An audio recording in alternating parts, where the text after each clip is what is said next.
Ito mga kabali, tuloy na natin yung pangalawa natin kay Ramon Lapura Apog. Ito yung niya, pangalawang unit. Isang beses lang nagamit, palakasin ng tunog at output. Yan. Tunog saka ground, pinalalakasan. Isang beses lang daw nagamit to. Mukhang bago to. Tanggalin ko muna yung tag cover para makita natin loob.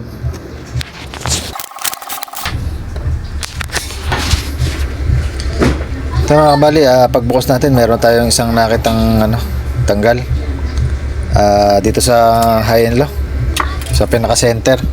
Ano pa yung center, yun pa natanggal. At kakabit ko lang to, tapos testing tayo kung aandar siya. Bali wala naman ako nakitang sira. Lumuho, pumutok. Yan, nasunog, wala nasunog.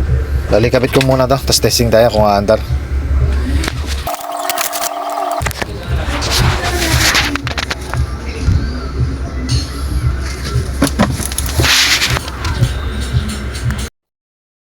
Mga kabali, testing natin kung tutunog siya.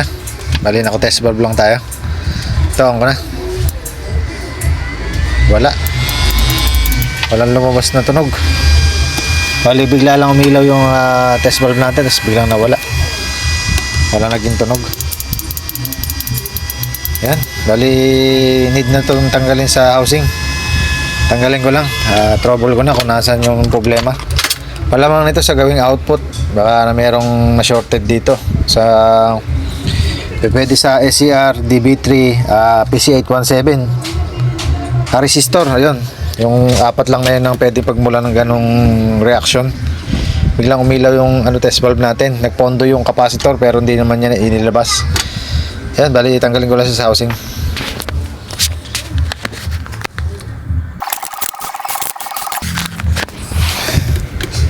Ito mga kabali, ayan, natanggalan natin sa housing. Bali, ang unang step natin gagawin, wala muna tayong titesterin.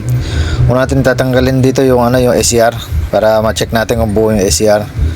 Sunod yung DB3 saka PC817 dito. Yun muna, saka tayo magte-tester pag nakatanggal na yung SCR. Tanggalin ko lang.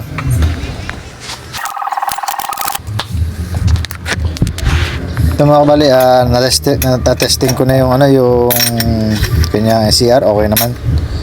Dito naman tayo sa DB3 natin kung shorted. Mapalo, rin natin. Mapalo pa rin. Tingnan natin sa DB3. Mapalo. Yan, bali unahin natin tanggalin yung DB3, pumapalo siya. Yan, ma-shorted yung DB3 natin. Kaya natin sa buzzer, tingnan natin.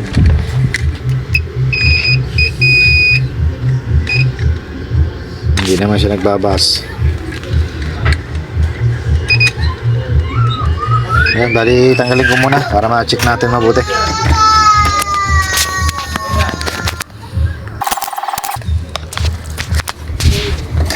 Ito mga kabali, pakita ko sa inyo kung bakit nawawala yung tunog nya.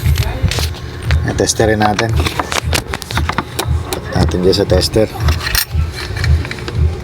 Bali, itong PC817 shorted yung hindi man siya sa buzzer, shorted siya sa sa times 10 lang tayo.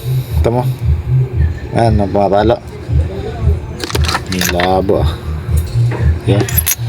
Wala natin tindihin yung tester, basta pumapalo, nakakita natin. Ayan, ito. Ayan, pumapalo siya. Shorted. Click rin natin. Ayan. Ito yung supply natin sa sa flip-flop. Ayan, dito. Sa positive, saka negative. Dito yung magkocontrol sa kanya paano mamatay sa ACR. Kukonekta to sa sa DB3 saka sa DB3 yung isa naman sa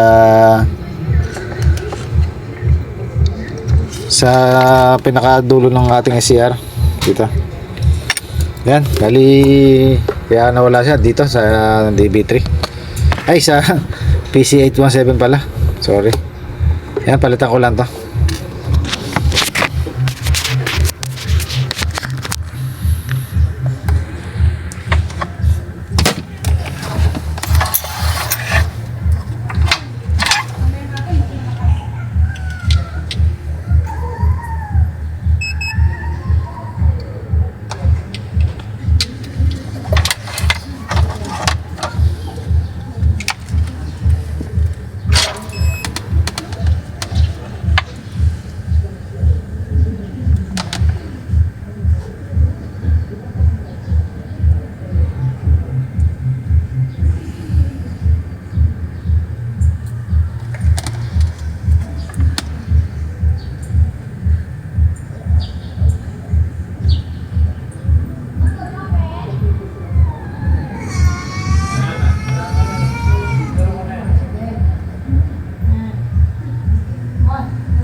So mga kabali, naikabit na natin yung bagong PC817 natin, auto coupler.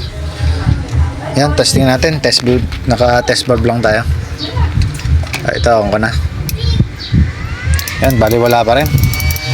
Bali tama yung tester din natin doon kanina sa sa DB3, shorted din siya, pumapalo siya sa times 10.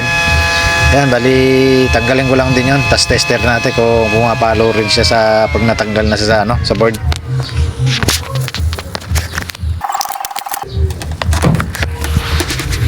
Ito mga bali, nakatanggal na yung DB3 natin. Bali naka times 10 pa rin tayo. Ayan, check natin durot dulo. Kaya pumapalo siya, shorted.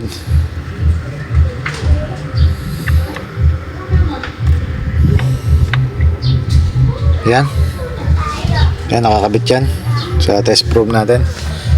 Yan, nakapalo siya sa 10. Yan,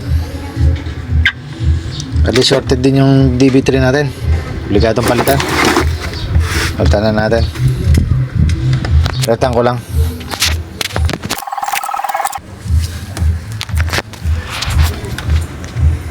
Ito mga kabali, ayan, napalitan na rin natin ng DB3. Ayan, nakakabit na.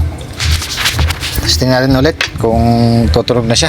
Pero sa malamang tutunog na to. Natanggalan natin yung dalawang may shorted. Ito, on ka na. Ayan, nagkaroon na ng ilaw. Hindi na nawala. Nagkaroon din ng tunog. Ayan, direct natin. 1K lang tayo. Ayan, mandar. Sa ganda natin, tingnan natin kung gaano din siya kalakas bago natin galawin.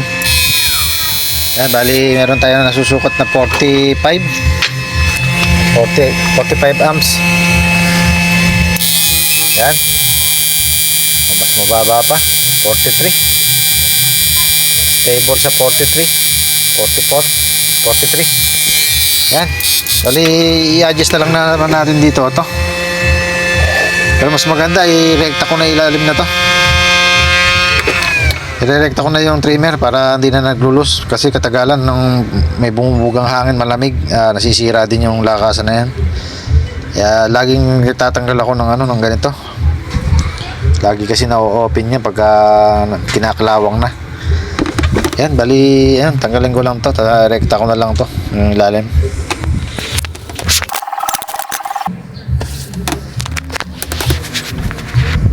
Ito mga kabali, naikabit ko na yung jumper. Tinanggal natin yung trimmer. Testing natin ngayon kung gaano siya kalakas. Ayan. Full volume na natin parehas, high and low, naka high saka full volume. Ito yung kinakain nyo ngayon sa battery.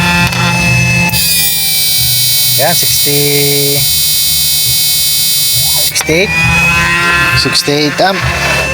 Bali sa unit na to, napaandar na natin. Ang sabi lang naman, palakasin saka pati yung tunog, palalakasin natin. Nalagyan natin ng ano rito, spring. Gawa lang ako ng spring.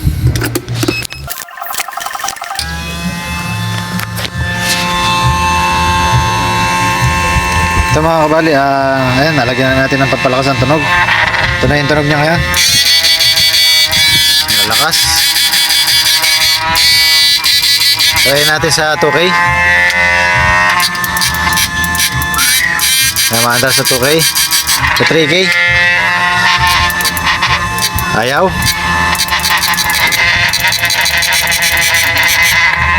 Mag-adjust tayo ng ng protect. Bali, ito yung protect niyan. Yung 2.2K. Lagyan natin ng 4.7K to. Yan, palitan ko lang to. Tapos testing ulit kung andar na sa 3K.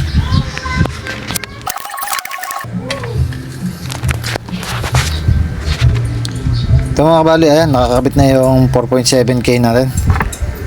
Testing natin ngayon kung andar siya. Naka 3K pa rin to. Ito, pindutin ko na, on ko na. Nakalagay pala sa test valve. Ito, on ko na. Yan, maandar na. Try natin sa 4K. 4K kaya. Andar. Yan, okay na. Bali, hanggang dito na lang yung unit na to. Yun lang naman ang sabi. Lakasan yung tunog. Saka yung ground. Ayun, nalakasan na natin yung ground dahil inirekta na natin yung trimmer. Ayun, naialis na natin yung mga may sira. Yan, bali dito sa 4 na 9 na to, okay na, agad dito lang.